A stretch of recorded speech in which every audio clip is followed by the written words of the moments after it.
तो आप यहाँ पे जो द बायोटिक वर्ल्ड में जो भी इक्वेशन आपको दिख रहा है, ये सब मैंने कोई इमेज यहाँ पे इंसर्ट नहीं किया है, सब मैंने क्या किया है HTML में खुद से टाइप किया है। तो मैं इस वीडियो में यही बताऊंगा कि आप किसी भी एजुकेशनल साइट पे अगर कोई इक्वेशन टाइप करते हैं तो वहाँ पे आप किस तरह से बिना इमेज का इस्तेमाल किए सिर्फ अपने HTML के थ्रू ही उसमें क्या कर सकते हैं, अपने फ्रैक्शन को टाइप कर सकते हैं। यानी कि फ्रैक्शन जो अभी यहाँ पे दिख रहा है सेम है वैसा फ्रैक्शन आप अपने ब्लॉगर या फिर अपने जो भी पोस्ट है उसमें आप डाल सकते हैं बिना कोई इमेज का इस्तेमाल किए हुए। तो इसको करने के लिए आपको करना क्या है, आपको डिस्क्रिप्शन में एक लिंक मिलेगा, क्योंकि जो भी HTML कोड वगैरह है सब आपको यहीं पे मिल जाएगा। तो आपको डिस्क्रिप्शन में जो लिंक मिलेगा उस पर आपको क्लिक करना है। उसमें क्लिक करने के बाद आपको ये पोस्ट यानी कि कुछ ऐसा ये पोस्ट आपको दिखेगा। इसको आपको स्क्रॉल करना है और अगर आपको पढ़ना है तो आप यहाँ से पढ़ के भी यहाँ पे जो भी लिखा हुआ है सारे प्रोसीजर यहाँ पे बताया गया है कि कैसे आप अपने ब्लॉग में किसी भी फ्रैक्शन को आप टाइप कर सकते हैं। तो फिलहाल मैं यहाँ पे नीचे स्क्रॉल करता हूँ, यहाँ पे जो भी लिखा है वो आप पढ़ सकते हैं। उसके बाद आपको सिंपली क्या करना है, ये अगर आपको अपने ब्लॉगर पे फ्रैक्शन को ऐड करना है तो आपको दो स्टेप आपको फॉलो करने होंगे। सबसे पहला स्टेप है आपका ये जो है CSS को ऐड करना। यानी कि आपको एक पहला कोड जो है यहाँ पे दिख रहा है 6 नंबर पे, उसको आपको कॉपी करना है। ये क्या है, आपका CSS फाइल है या फिर CSS कोड। आपको जो क्या करना है, आपको अपने ब्लॉगर के HTML में ऐड करना है। इसको कॉपी करने के बाद आपको क्या करना है, आपको अपने ब्लॉगर डैशबोर्ड में जाना है। ब्लॉगर डैशबोर्ड में आने के बाद आपको यहाँ पे अपने थीम पे क्लिक करना है। थीम का जो ऑप्शन है उस पर आने के बाद आपको यहाँ पे कस्टमाइज के साइड में क्या है कि एक ड्रॉप डाउन मेनू दिख रहा है, उस पर आपको क्लिक करना है। उसके बाद एडिट HTML पे क्लिक करना है। उसके बाद आपको स्क्रॉल करना है, ठीक है, जब तक आपको डॉट से स्टार्ट हुआ जो कोड है वो ना देखने को मिल जाए। जैसे कि यहाँ पे अभी आप देख सकते हैं, हाँ यहाँ पे देखिए रीसेट CSS लिखा हुआ है। तो इसके इस पोर्शन में आप उस कोड को कहीं भी पेस्ट कर सकते हैं, ठीक है।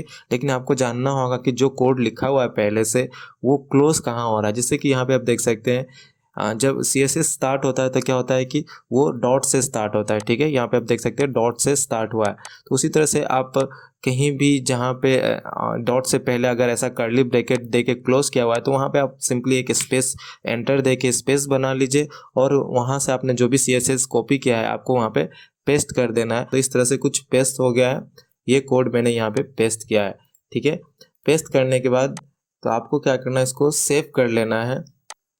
सेव कर लेने के बाद जो दूसरा स्टेप है वो फॉलो करना है। दूसरा स्टेप में आपको क्या करना है कि दूसरे स्टेप में यहाँ लिखा है कि आपको यहाँ से जो 5 नंबर में जो कोड दिया हुआ है उसको आपको कॉपी करना है। कॉपी करने के बाद वापस से अपने ब्लॉगर में जाना है। ब्लॉगर में आपको क्या करना है, इस बार थीम में नहीं जाना है, आपको अपने ब्लॉगर डैशबोर्ड में आना है।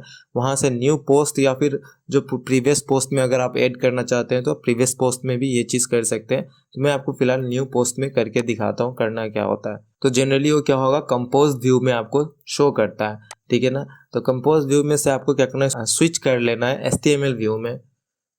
यहाँ पे आपको क्या करना है, फिलहाल यहाँ पे जितनी कोडिंग है मैं हटा देता हूँ। यहाँ पे तो आप पोस्ट लिखे होंगे, कुछ लिखा होगा, मैं फिलहाल आपको एग्जांपल दिखा रहा हूँ। तो मैंने वहाँ पे CSS ऑलरेडी थीम में ऐड कर दिया और यहाँ पे क्या कर रहा हूँ, जो फ्रैक्शन का एक्चुअल कोड है मैंने यहाँ पे क्या कर दिया, ये वाला पेस्ट कर दिया है।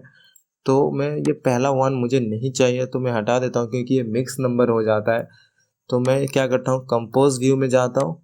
अब ये कंपोज व्यू में वापस स्विच करने से आपको इस तरह से दिखाता है, लेकिन जब आप इसको पब्लिश कर देंगे, क्योंकि यहाँ पे कंपोज व्यू में है तो क्या है कि CSS लोड नहीं ले रहा है। CSS अभी तक उसने क्या किया, क्राउल ही नहीं किया।